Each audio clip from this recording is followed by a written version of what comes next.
नमस्कार, वीणाज किचनमध्ये स्वागत आहे आपलं. चला आज आपण वांग्याच्या भाजीचा एक नवीन प्रकार बघूया. अगदी सगळे जुने प्रकार विसरून झाला आणि हाच प्रकार तयार कराल एवढा टेस्टी आणि टेम्पटिंग आपण तयार करणार आहोत. तर इथे बघा मी वांग कसं कट करून दाखवते तुम्हाला. तर तुम्ही सुरीच्या साह्याने पण करू शकता किंवा वेळीवर सुद्धा कट करू शकता. तर इथे मी असं उभं अगदी बरोबर देठ सुद्धा दोन साईडला व्हायला पाहिजेत असं वांग कट केले. त्यानंतर बघा अगदी खोलपर्यंत अशा उभ्या ज्या आहेत ना त्या लाईन मारून घेते मी. चांगल्या अशा चिरा पाडून घ्यायच्या, आईस क्यूब जसे दिसतात ना तशा दिसायला पाहिजे. तर इथे बघा अशा उभ्या पण मारल्या आपण आणि आडव्या पण मारून घेतल्यात. अशा दोन्ही तुकड्यांना मी लाईन मारून घेतल्या.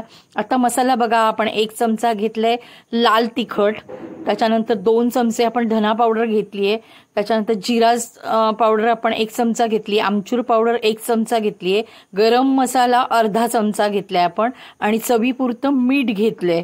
तर हे सगळं मिश्रण आहे ते मिक्स करायचं व्यवस्थित.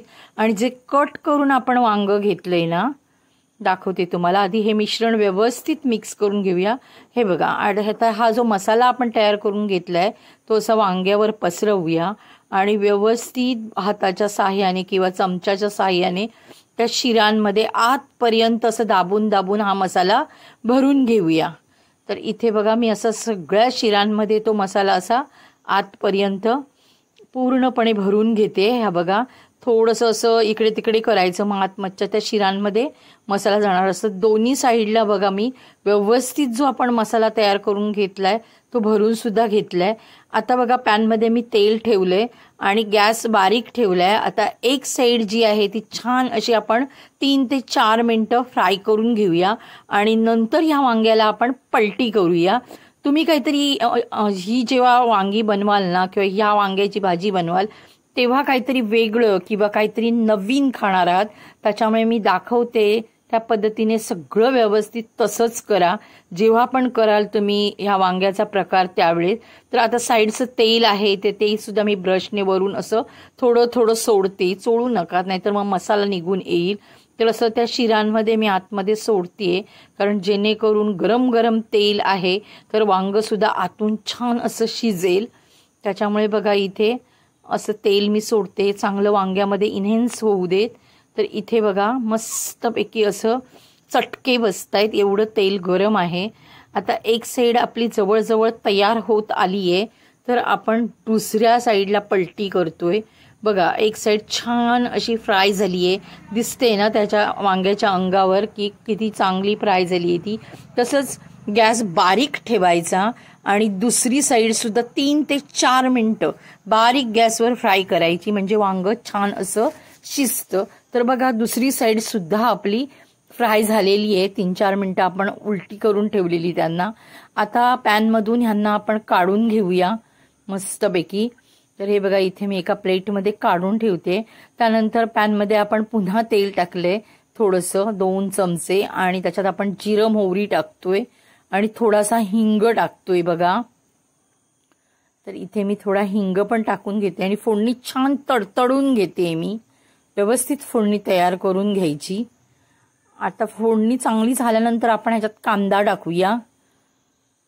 तर फोडणी आपली चांगली तडतडली आहे. थोडंसं मी पॅनला हलवून घेतलंय.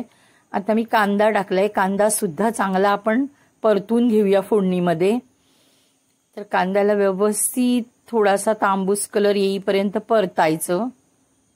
इथे बघा मी असं व्यवस्थित परतून घेते आणि याच्यात मी मीठ टाकणार आहे, पण थोडंच मीठ टाकणार आहे कारण आपण मसाल्यामध्ये थोडंसं मीठ टाकलं आहे.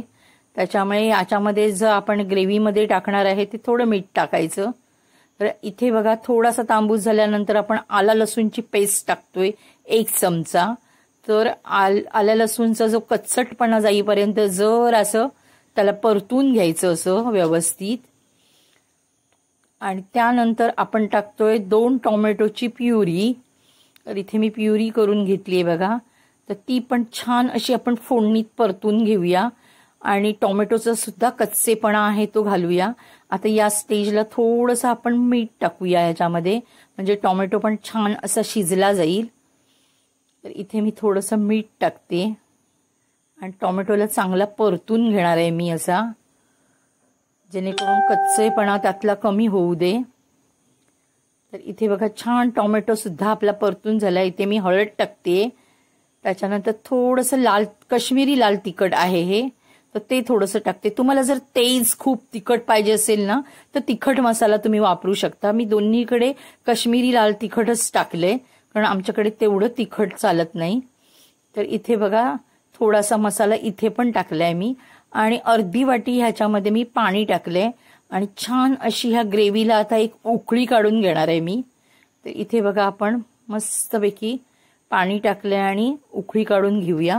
पाणी मी गरम टाकलंय अर्धी वाटी ह्याच्यामध्ये, थंड पाणी टाकू नका, मग चव बिघडते त्याची।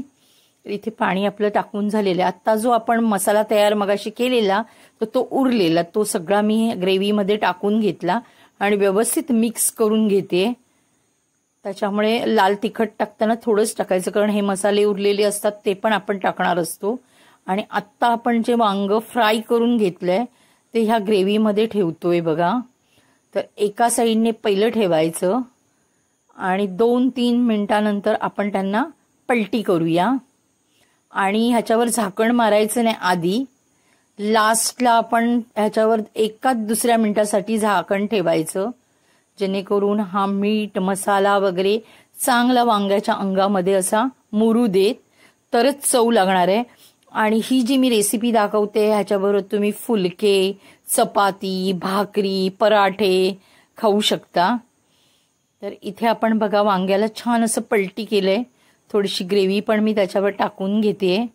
तर ही जी भाजीची पद्धत आहे ना मी दाखवते ती, तर अशी पद्धतीने तुम्ही एकदा करून बघा, काय चव लागते ती।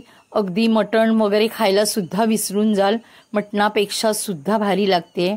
म्हणजे हॉटेलला सुद्धा एवढी चव लागणार नाही वांग्याची, एवढी चव लागते त्याला, अगदी चव म्हणाल तर अप्रतिम। वरून आपण कोथिंबीर टाकतोय, आणि इथे ह्या वांग्याच्या भाजीचा प्रकार आपला जो नवीन आहे तो तयार झालेला आहे। 2 मिनिटासाठी आपण झाकण ठेवलंय, काढलंय हे बघा, आणि इथे अशी आपली ही वांग्याची भाजी तयार झालेली आहे। चॅनेलवर नवीन असाल तर माझ्या चॅनेलला लाईक, सबस्क्राईब आणि शेअर करायला विसरू नका। धन्यवाद।